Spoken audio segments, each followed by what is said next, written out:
You ready to get started? Just 1 second. Let me pull up I'm ready. All right. Get this party started. Yes, something like that. Good morning, buenos dias. Call to order the regular meeting of the Board of Investments for Wednesday, April 13th.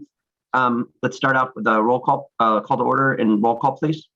Thank you, Mr. Green. The meeting is being conducted as a virtual meeting, so I will do a roll call of the trustees to confirm attendance. Mr. Knox. Good morning, I'm here. Thank you. Mr. Green.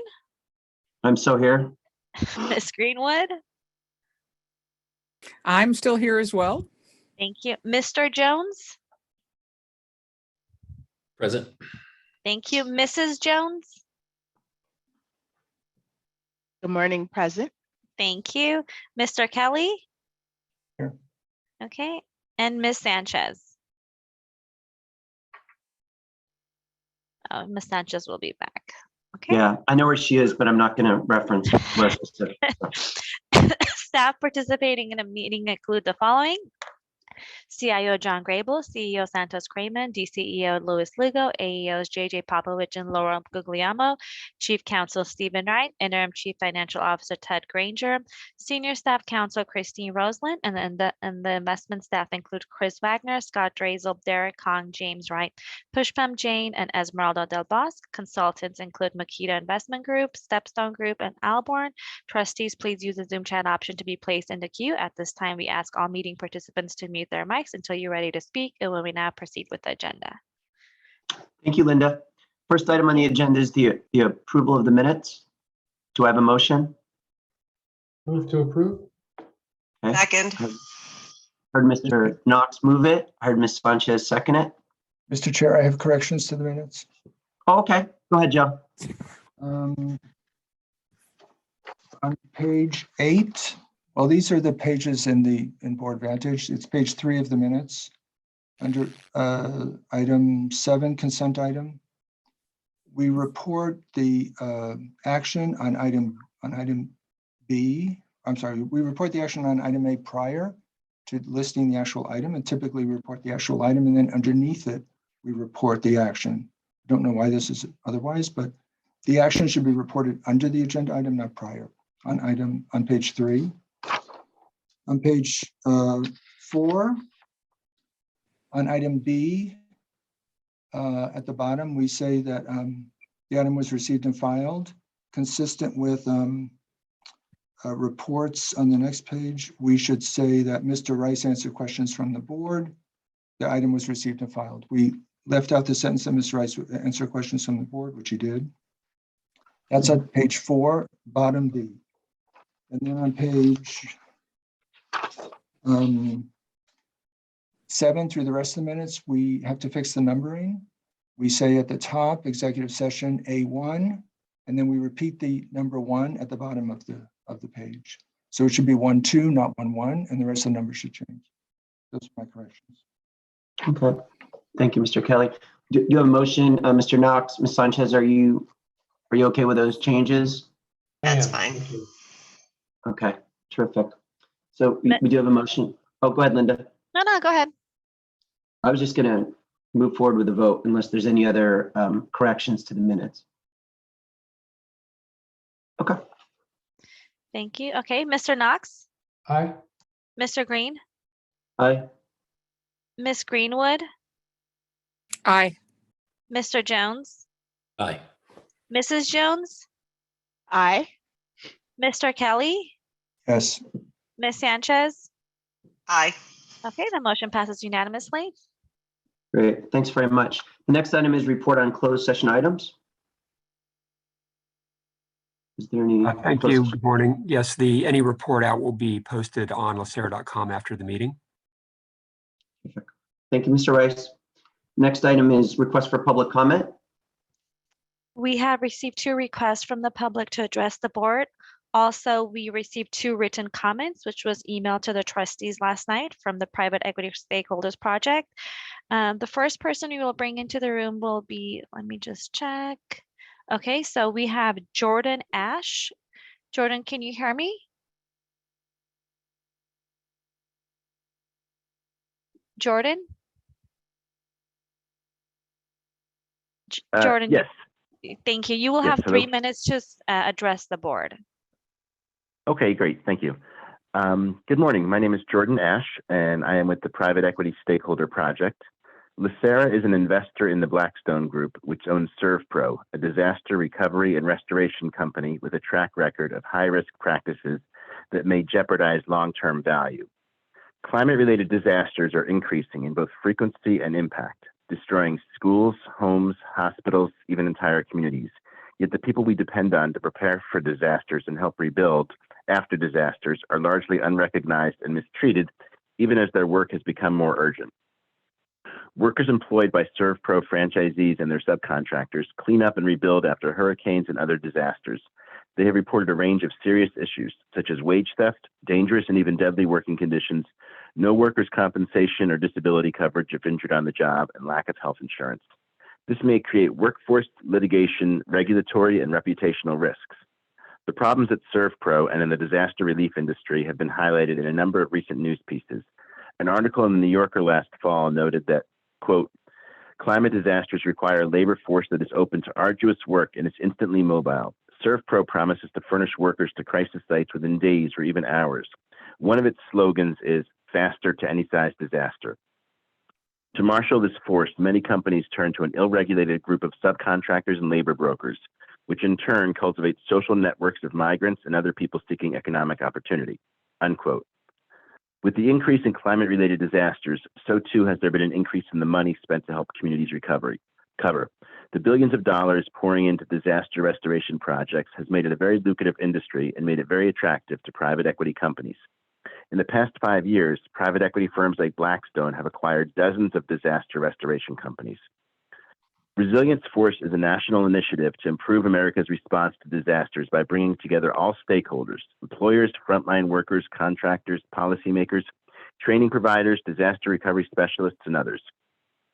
In February, Resilience Force announced a breakthrough agreement with Signal Restoration, one of the largest emergency response and property disaster restoration contractors on the continent, with 350 offices. Signal committed to a set of labor protection standards that will ensure a more effective and reliable approach to disaster response, recovery, and rebuilding. The standards will cover workers employed directly by Signal, as well as those employed by any of Signal Restoration's subcontractors. The Blackstone Group should join Signal Restoration in this effort to dramatically improve the resilience worker industry and ensure a more effective approach to disaster preparation, Jordan, response, recovery, and rebuilding. please wrap up. Yep. Sorry, please wrap up. Okay, yep, thank you. Thank you. Yep. LACERA should hold off on any new investments with the Blackstone Group until the firm addresses the problems at ServPro and raises its standards. Thank you. Thank you. Next, we will call on Daniel Castellano.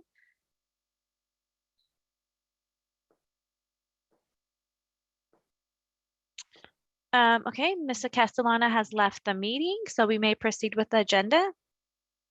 Great. Thanks, Linda. The next item on the agenda is the Chief Executive Officer's report. Yes, Chair Green, trustees, good morning, everyone. In addition to the staff report, I have a couple of other items that I'd like to highlight for you all. But first, I do want to welcome on behalf of staff our newly appointed trustee Onyx Jones. We welcome you to the LACERA family.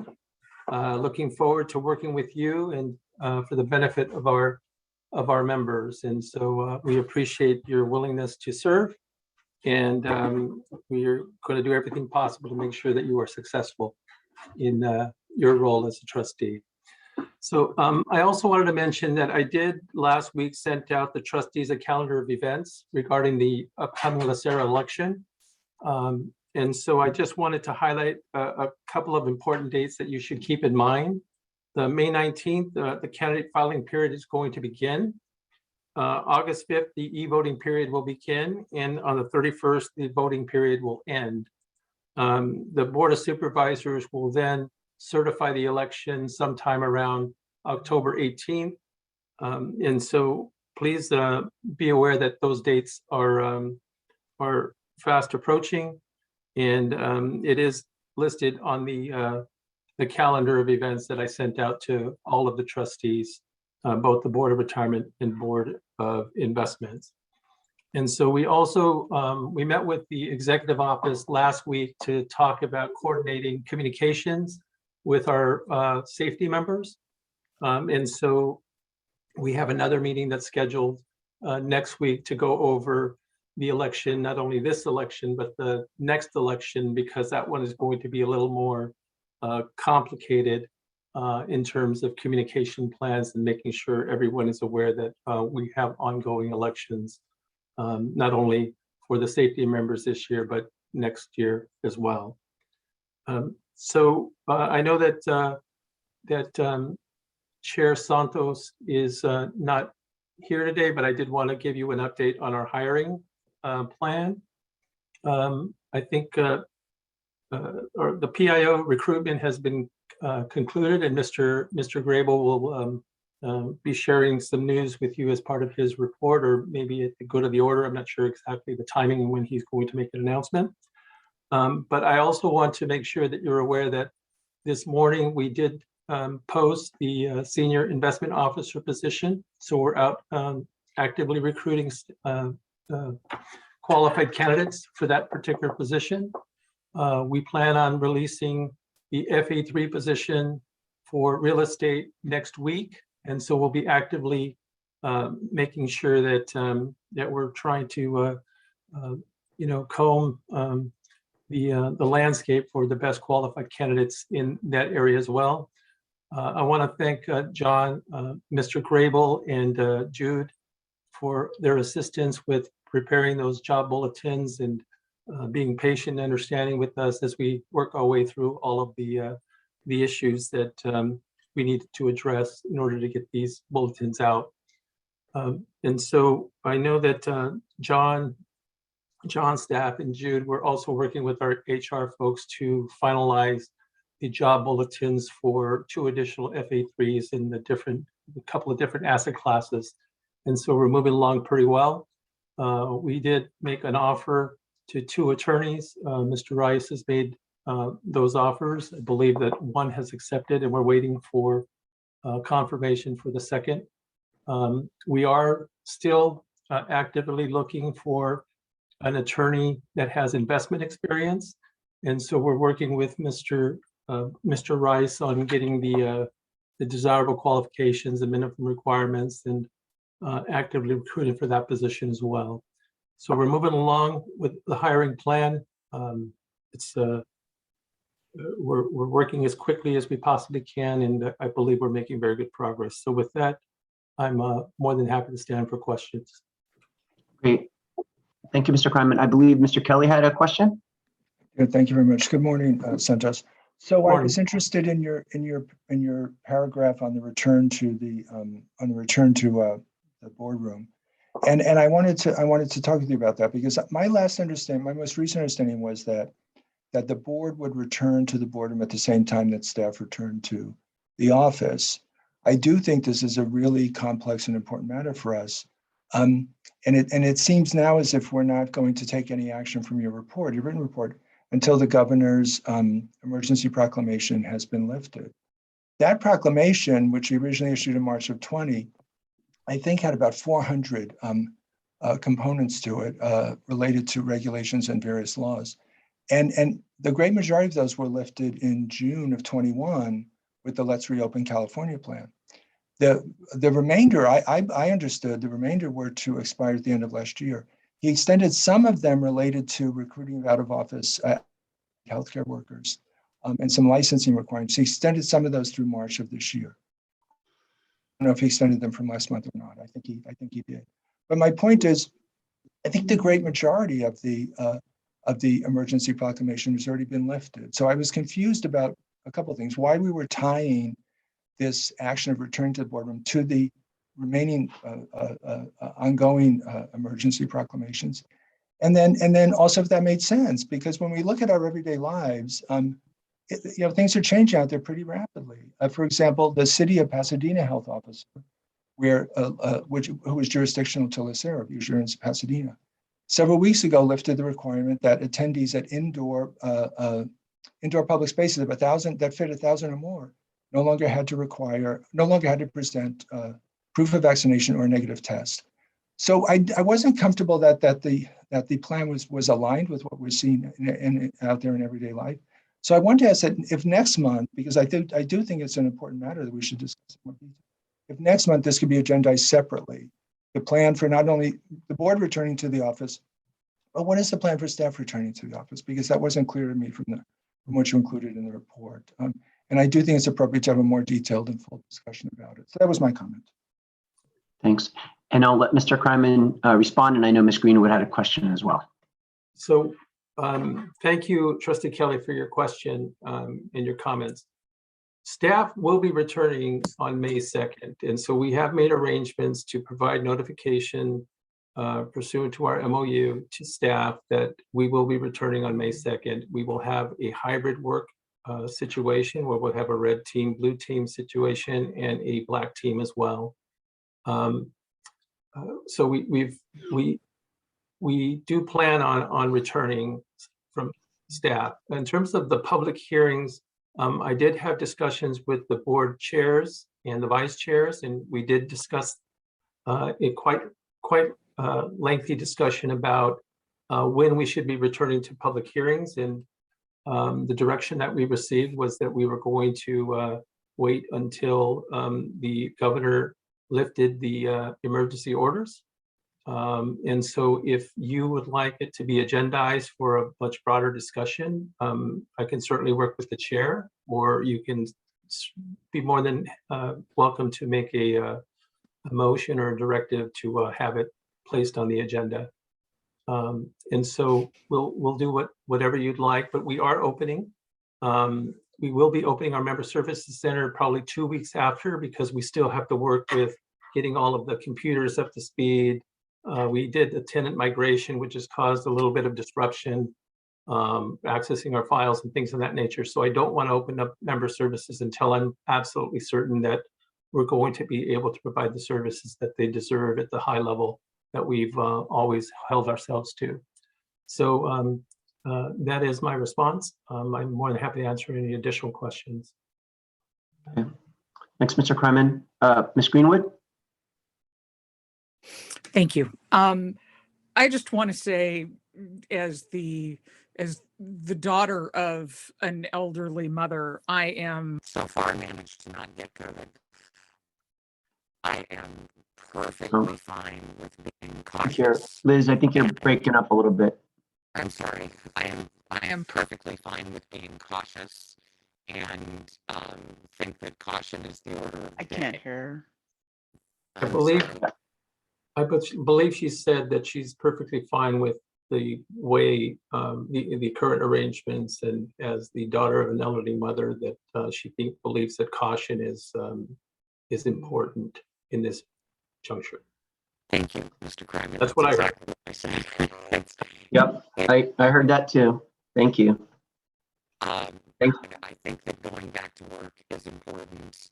That staffing the office is important. It would be great. You may need to log out and log back in. Yeah. I don't have any of it. Yeah, you might want to log out and log back in. Sorry. Okay. No, that's okay, Liz. No problem. Be right back. Okay. Mr. Liz, Mayor, it sounds like the dying of a Bose headset, which is what mine sounded like. Right. Mr. Chair, to follow up on Mr. Kryman's point, do we need a motion to have a fuller discussion of this at the next agenda? Typically, we haven't operated that way. No, your request, Mr. Kelly, and Chair Green, the request that Mr. Kelly made is sufficient under the bylaws to agendize the item at the next meeting. That's already done. There's no Thank you, further Mr. action Rice. required. Thank you, Mr. Thanks, Rice. thanks, Mr. Rice. Sounds good. And then maybe while Ms. Greenwood is logging back in, we did get Linda, we have one more person in public comment. Do we get him back? Well, I'm checking. He came back and then he dropped off again. Let me see if he's back. No, he dropped off again. Okay. All right. If he comes back, I'll let you know. I Okay. appreciate it. Thank Thanks. Is you. that better? That's much better. Go ahead. Okay, thanks. I'll be quick. I think that getting back to work is important. I think I would absolutely love to see everybody here and to meet some people who I've never met. All that being in person. All that being said, I think that caution is still the order of the day, because if I could spend the rest of my life never getting COVID, and really if I could spend the rest of my life not getting COVID and transmitting it to my mother, and I would hold that standard out to all, not only each of us, but all of our staff, that would be great. So whatever we work out, please let caution rule the day. Thank you. Thanks, Ms. Greenwood. Any other questions for Mr. Kryman? Seeing no questions, thank you. Thank you, Santos. We're going to move forward. The next item on the agenda is the Chief Investment Officer's report. Mr. Grable? Thank you, Mr. Chair. Let me see if Shelley can pull up the report. Thank you, Shelley, for driving slides today. So good morning, Mr. Chair. Good morning, trustees. Welcome, Ms. Jones, the investment office. We look forward to working with you. And Shelley, if you could turn to slide 4, please. Thank you. And this slide looks very different than it did 1 year ago. I opened the CIO report from April 2021, and the box in the top left where it shows the global equity market, the trailing 1 year performance, here it shows 6.3%. A year ago, it showed over 57%. So there's a big difference in terms of what is happening in the markets compared to a year ago. And there's a lot in the news about inflation, but something that we've witnessed over the last decade plus is lots of inflation of financial assets. And that certainly we witnessed by looking at this report a year ago. In the bottom right, we see the performance of the major bond market, the Barclays US aggregate, similar to what it was a year ago, maybe a little bit worse.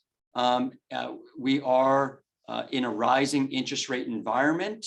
And at some point, rising interest rates may impact our asset allocation. Nothing we have to do now, but at some point in time, our ability to earn 7% in some ways may be easier with the bond yield at 3% than it is when the bond yield's at 1%. There's more of a cushion in terms of the coupon for returns. And we may need to be less reliant on growthy assets. We could turn to slide 6. So the chart on the upper right is key. We could spend all day looking at it, analyzing it. There's a significant interplay between workforce participation, inflation, and employment. And what I'll draw a connection from this slide to an email that I know went to trustees earlier this week, which is the Board of Investments offsite. We are hopefully going to convene in person this year. We're tentatively holding the dates of September 13th and 14th. The 14th is the Wednesday of our regularly scheduled board meeting. As it relates to this chart on the upper right, macro topics such as inflation, unemployment, and labor force participation is one of the topics in the BOI survey, the trustees survey, for potential topics that we can discuss at the offsite. So maybe this is a gentle reminder that the trustee survey is out. Slide 9. Like January, February was a down month. The fund finished the period with assets of just under $74 billion. We were down 20 basis points or 0.2% for the month. And as we could see in the bottom middle, cash of over $1 billion is more than sufficient. You know, we like to run with about 3 months of benefit payments sitting in cash. As we can see on the right, we are within target for our major 4 asset categories of growth, credit, real assets, and risk reduction. The one thing that I'll point out is that the growth category is not overweight our target. This is the first time in several years at this point that because the equity market, like it was a year ago, where it was up 57% year over year, this sleeve of our asset allocation isn't overweight. So in fact, we're slightly underweight right now. If we can turn to the next slide. Also, as it relates to a difference year over year, I'll focus on the top part where it says the LACERA pension fund. The total fund is below, for the first time in a couple of years, our actuarial pacing. If we look in the top middle, total fund fiscal year to date, the performance is 4.2%. We're below the actuarial pacing of our pro rata path to 7% on an annual basis. And once again, that's a function of the headwinds year to date in the equity markets. I will point out, because it's very important, that we're still above that 7% over other time periods, going back to 10 years. And the other thing I'll add to that is, if we are to fast forward to what this report will look like for the May board meeting, we will be back ahead of our actuarial pacing for the current fiscal year. March was a strong month. Maybe we're up, 2-ish type percent. And once again, that will bring us above the actuarial pacing. As it relates to the OPEB trust on the bottom of the slide, it is a more liquid portfolio with a different asset allocation. As such, it was down 1.6% for the month. AUM is just under 2.5 billion. And I will point out that we issued an RFP for an alternative separate account manager. And I believe that we should get responses to that this week. Turning to slide 13. Thank you, Shelley.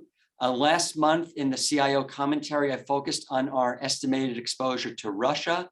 We added a point underneath the chart here. Last month, our exposure was about $184 million or so, which translated to about 20 basis points. This month, our exposure is down to 4 basis points, which translates to about $25 million or so. And if we were to just look at the size of the chart here, or the different components of the chart, where the US is 71.3, takes up a lot of geography, no pun intended, on the slide, our exposure to Russia would probably be smaller than the area of any of the name dots on the right-hand side. The exposures come down dramatically because Russia is now excluded from our benchmarks. Managers have disposed of positions, securities have been written down, and of the remaining 4 basis points, the majority is in our equity index fund, in our equity factor sleeve, and in our real assets completion portfolio. Turning to slide 17. I will focus on the bottom left, hedges and overlays. Both our currency and cash overlay are working as designed. As it relates to currency, that reduces our non-dollar exposure in developed equity markets. It's designed to reduce the volatility of that portfolio. And there's a very impressive number on the right, inception to date gain of $1 billion. That's material. The cash overlay beneath that is designed to reduce our active risk in the portfolio by using our excess cash to rebalance towards our strategic asset allocation. So I mentioned that we had sufficient cash and that we tend to hold 3 months of benefit payments. So it allows us to fund operations for business continuity planning and to fund member benefits. That program is performing well. If we look, I can give a real-time update that March is our strongest month to date. Calendar year to date, we're up over $100 million. And I know that we're headed into budget season. And so in many ways, the cash overlay which is designed to mitigate risk, has funded LACERA's operations for a year. Going to slide 19. And Mr. Kryman mentioned this in his CEO comments, that we have a fair number of vacancies in the investment division. I'll give an update and I'll smile as I say it. We have where it says 2 principal investment officers are vacant. 1 search is in progress.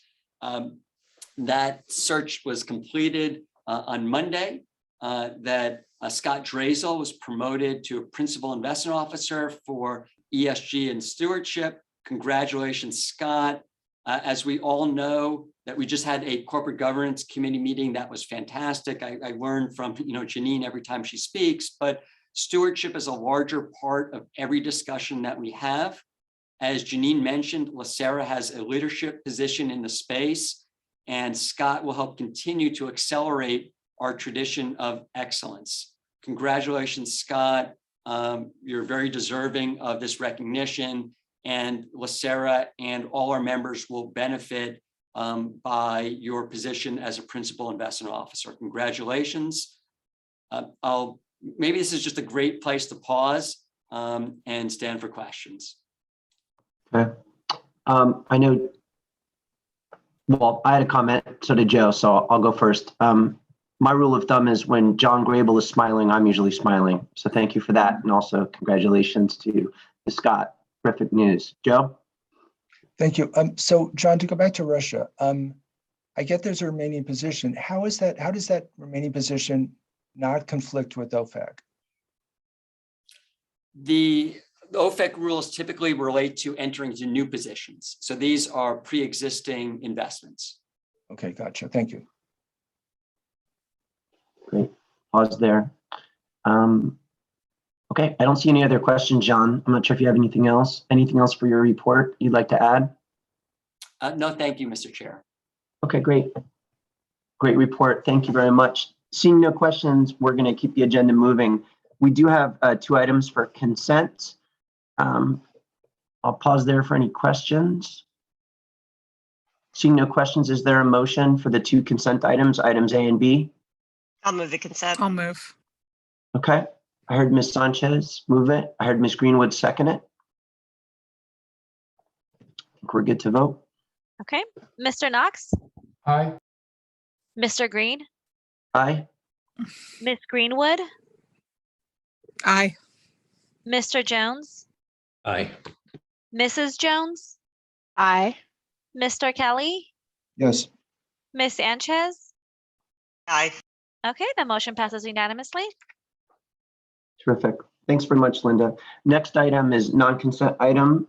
Do I have to call him the Honorable Scott Drazel now when I introduce him, or what's the terminology here? Drum roll, or does he get walk-up music or something like at the Dodgers games? Next item is a recommendation submitted by Scott. I don't know if you want to kick it off, John, or you want to hand it over to Scott? Your Honor. I'll pass it off to Scott. Okay. Good morning. Thanks, Mr. Chair, and good morning, trustees. Item 8A presents for the board's consideration an opportunity to nominate a LACERA representative to the International Corporate Governance Network's nominating committee for their own board elections. LACERA, as the board is aware, is a member of the ICGN as part of our efforts to promote sound corporate governance practices across global markets in which LACERA is invested. Per LACERA's policies, the BOI approves any nominee that LACERA might wish to put forward to the governing bodies of the governance groups that we're active with. While we continue to liaise with the ICGN on various initiatives and fronts, we are not recommending a staff member for the board to consider at this point, but consistent with policy, we're presenting this opportunity should trustees wish to deliberate a nominee. So background material on the process is linked in the board materials, and I'm available to answer any questions trustees might have. Okay. Thanks, Scott. Is there any questions for Scott, Mr. Jason? I'll move the item. Okay, great. We have a motion by Mr. I think Kelly. it's a great idea. I'll second the item. Awesome. So we have Mr. Kelly's moved it. Ms. Greenwood has seconded it. And if I Well, may, you have to choose someone, though. It's Yeah. do we have a specific person in mind? I Staff have is Scott not, in mind. Oh, go ahead, Scott. well, thank you for the questions and the consideration. I think at this point, staff is not recommending any staff nominee for consideration. Okay. ICGen is particularly looking to cast a wider net in markets outside of North America and Europe.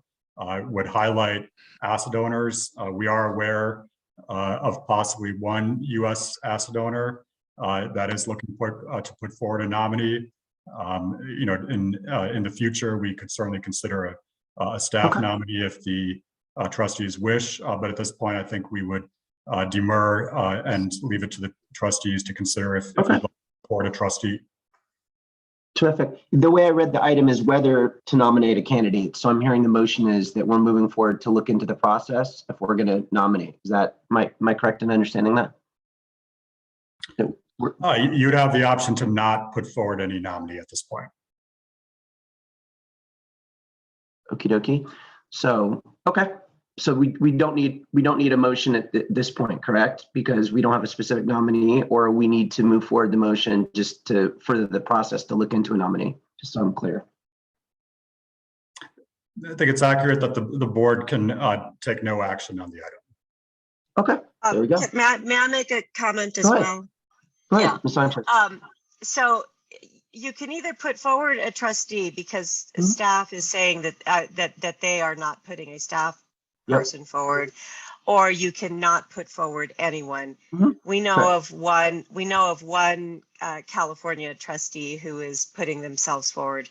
That we know of. I'm just speaking on behalf of the Corporate Governance Committee. I do think it would be appropriate. And we put me forward last year, just FYI. Okay. I do think it would be appropriate to, given this conversation, I agree with you, Mr. Green, that it was not worded appropriately. Can we canvass trustees to see if any trustee does have interest? Yeah. I do not, but that seems appropriate given how this should have been worded. I agree. So let's do that. Let's canvass the trustee. That's not going to happen right at this very moment, but let's do that and let's bring this back to the agenda next month. Is that appropriate? When is the deadline on this, Scott? Good question. The deadline is next. The deadline precedes the next BOI meeting. Our governance policies for LACERA calls for us to present time-sensitive opportunities for nominations to the committee when time is available. If we're on a short timeline like we are on this one, it goes straight to the board. And the board has requested in our governance policies that nomination opportunities like this be presented for your consideration before the deadlines. So that's why at this point we're not recommending a staff person. If you would, like to put forward a trustee today, you have the option. As Ms. Sanchez has pointed out, we are aware of another trustee of a California fund that's being put forward. The nomination materials background is in the materials that's presented to the board. Okay.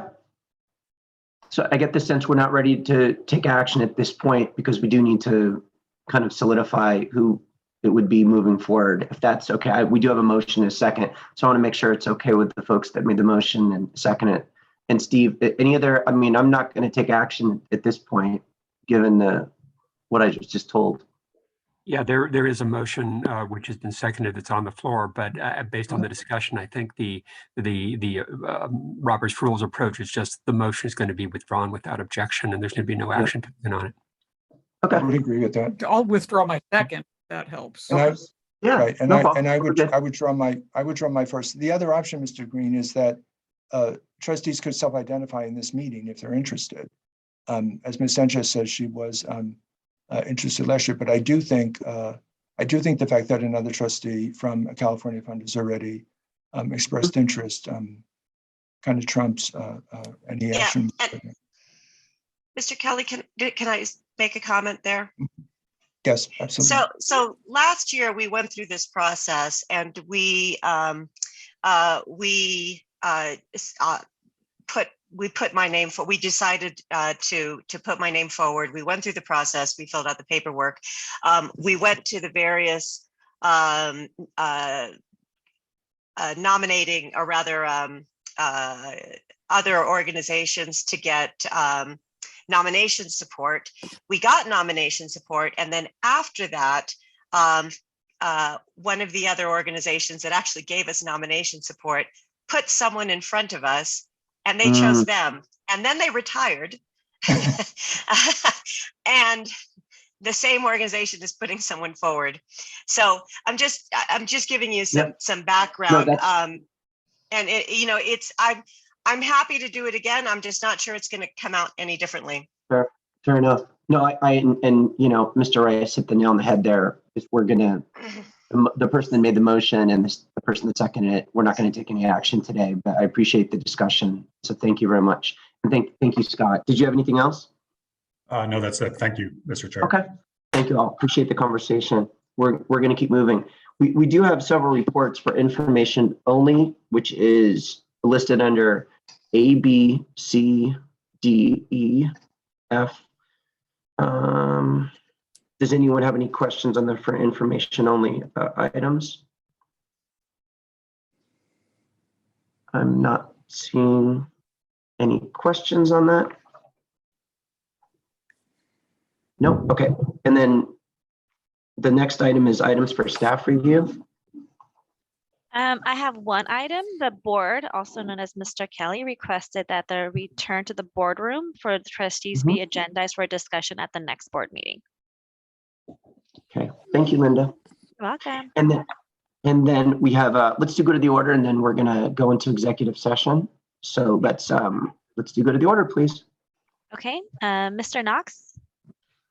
Thank you. Congratulations, Mr. Drazel, well earned. And welcome to Ms. Jones. We look forward to working and collaborating with you. Thank you. Ms. Greenwood. Welcome to Ms. Jones. It's hopefully the best board you'll ever serve on. And I hope everyone's having a great week. Thank you. Mr. Jones. I'd like to welcome Ms. Jones too, because that means that I'm no longer the most junior member, and that now the hazing gets to commence on the other side of it. But welcome, Ms. Jones. Look forward to collaborating with you. And thanks to all of you who sent condolences for the Duke's stumble in the Final Four. I appreciate that very much. Mr. Kelly. Good morning. Thank you. And congratulations to Scott and welcome to Ms. Jones. I would like to ask the CEO to report in at our next meeting on whether LACERA has any history related to board action that in which the board expresses an opinion on legislative efforts around the U.S. that we might find offensive. I specifically referred to the Florida state legislature recently signed a bill. They are related to prohibitions against teaching sexual orientation in certain curriculums, as well. The state of Texas has, the governor there has recently prohibited state facilities, healthcare facilities from treating from treating young adults who are facing gender conformity issues. Various municipalities and private firms around the U.S. have taken action to voice their disapproval of these initiatives. The Los Angeles County Board and the State Attorney General has taken actions as well. I wasn't familiar with the history here, but certainly with the development of the LACERA Tide initiative, this agency has expressed certain values, certain organizational values, and I wanted to understand the history of whether these boards have either board. And this action might fit, if the board were to take an action, it might fit more appropriately under the BOR, given the recent discussions we've had about board responsibilities. But if we could have some sense of history about this issue and the board's historic actions, to help frame potentially actions we might want to take. I think that I specifically would be interested in a report back from our CEO on that. Thank you very much. Thank you. Ms. Sanchez? Thank you. So I recently saw a, well, first of all, I've already welcomed Ms. Jones, but now there is a Mr. and a Mrs. Jones and a Mr. and a Mrs. Sanchez. People are going to start getting ideas. I read a piece very recently, a piece of news very recently regarding California's stance on the most recent California proposition that had been passed to require minority members of boards. And I wonder, to what degree we can get some more background on that, because it was effectively ruling it unconstitutional to require board members that fit race, ethnicity, or sexual orientation. So something for us to think about, as this is, I think, a piece of legislation that we were supportive of, but certainly I would love to hear some more on that. Thank you, Ms. Sanchez. Mr. Grable? Good morning. I don't have anything else to add. Thank you, Mr. Kryman. Nothing to add. Thank you, Mr. Rice. Good morning. Nothing to add. Thank you, and Mr. Green. Great. Thanks for productive. Oh, wait. I'm so sorry. Oh, Mrs. we missed anybody? Jones. I was trying to save Oh, her yeah. before you. Mrs. Yeah. Jones. No.